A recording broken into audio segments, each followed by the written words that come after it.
What's up, everybody? In this video, I'm going to be making bold predictions for champions in 2024. So the point of the video is I'm not going to pick people that are already holding the belt. I'm going to say hypotheticals. If those guys could not be champ, this is who I would be picking. And I'm going to start with the heavyweights and then work my way down as we go. So let's hop right into this thing. At heavyweight, I'm going with Tom Aspinall. And I know people are going to say, well, what about John Jones? What about Stipe?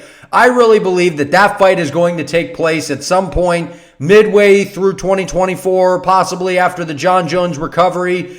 And I don't think that we're ever going to see John Jones and Stipe Miocic compete again after this fight. I really do think that with the injury, John taking so much time away, being as inactive as he is, getting up there in age, I don't know that we're going to see John Jones and Stipe Miocic compete after their title fight. I do believe John Jones beats Stipe Miocic. I'd love to see him stick around, but I don't know how that's going to play out. But I do believe that Tom Aspinall, outside of John Jones, is the best heavyweight in the UFC. And I do think that Tom Aspinall does have the best shot at beating John Jones. I don't know if he would actually beat John Jones, but I don't believe that the fight happens. I think John retires and then there's a vacant belt.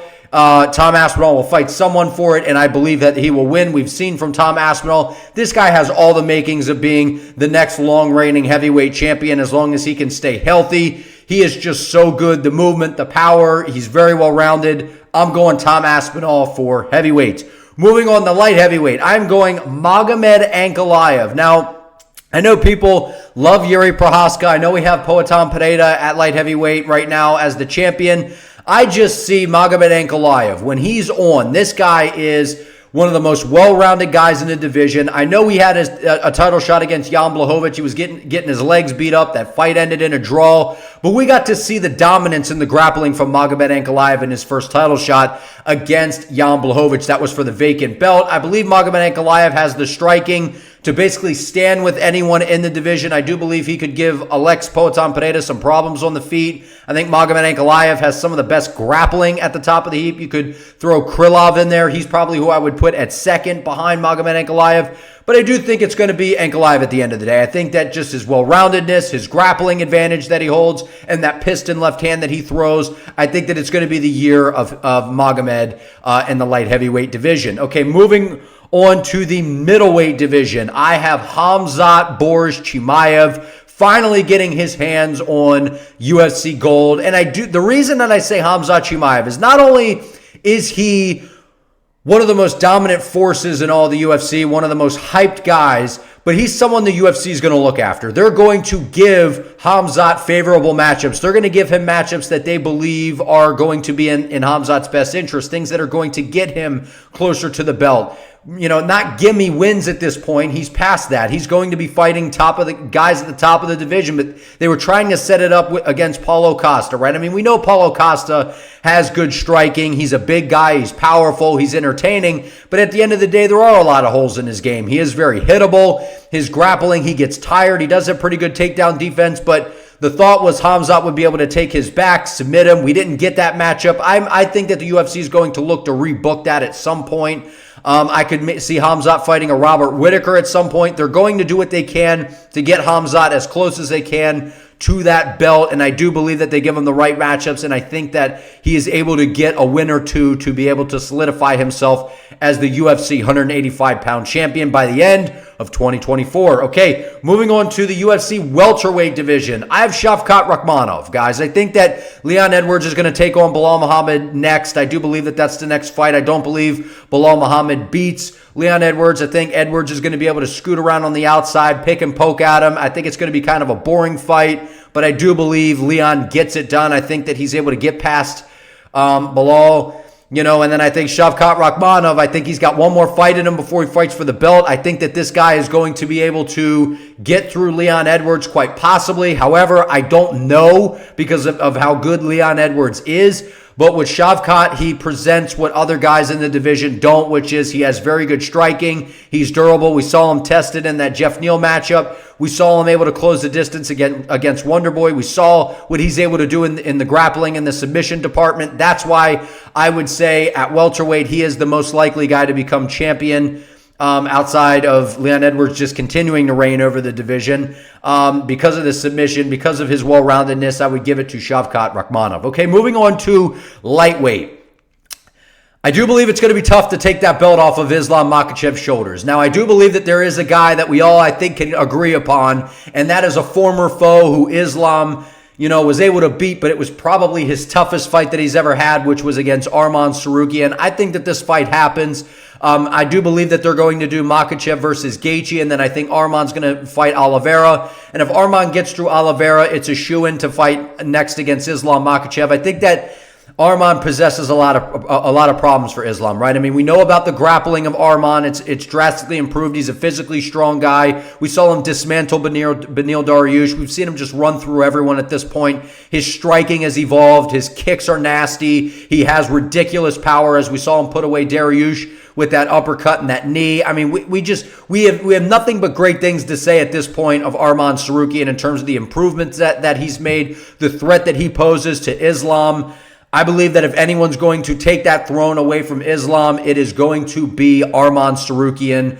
We'll see if that fight goes down in 2024, but if it does, I think that there's a good possibility that that happens. Okay, moving on to the UFC featherweight division. I have it being the matchup at UFC 298. I think if anyone's going to be able to dethrone Alexander Volkanovski, it's going to be the up-and-coming star in Ilia Topuria. I think that Ilia Topuria possesses, I've done breakdowns, I'll link those down in the description with Ilia Topuria and Volkanovski's fight coming up, but I think Ilia Topuria possesses all the necessary skills to beat Volkanovski. I know everyone keeps pointing out the inexperience of Ilia Topuria, the championship experience that Volkanovski has, which is true, but I think it takes a young, hungry guy who hasn't fought Max Holloway to kind of get discouraged in a way. This guy hasn't he hasn't really faced much adversity other than that head kick that he took from Jai Herbert. But outside of that, Ilia Topuria has been in absolute control of every fight he's had since he's been in the UFC. And I believe that we need a guy who is coming in with that bull mentality that is he feels invincible. He's undefeated.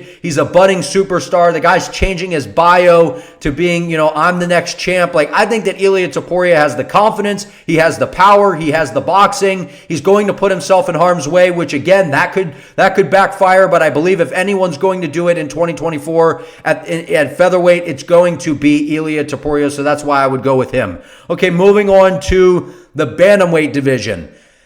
I feel like we can all agree on this one. As long as Merab gets through Henry Cejudo, I don't think that anyone beats Merab. They're trying to keep Merab away from Sean O'Malley. It's why Merab didn't get the next title shot. I believe it's why they wanted Aljo to fight Merab, because it's his teammate. It was probably the best hope to get rid of Merab, was Aljo being able to take his back and submit him, because that's why they're giving him Henry Cejudo, right? I mean, they're looking at Henry Cejudo as a great matchup for O'Malley. They think that Sean O'Malley can take out Cejudo. Cejudo's wrestling, they're hoping, can hold up against Merab Dvalishvili. Henry has better striking than Merab, but at the end of the day, the relentless pressure of Merab is going to be a problem. His cardio, his pace, his endurance, his striking's gotten better. We saw the calf kicks that he was implementing against Petr Yan. We've seen, guys that are able to grapple so well, their striking gets better because you're so worried about the takedown. I'm afraid that that's what happens. And I think Merab is a guy that's going to be able to get his hands on the belt if he's able to get through Cejudo. I do believe if anyone is going to dethrone Merab and prevent him from getting that, it could be a potential matchup with Corey Sandhagen because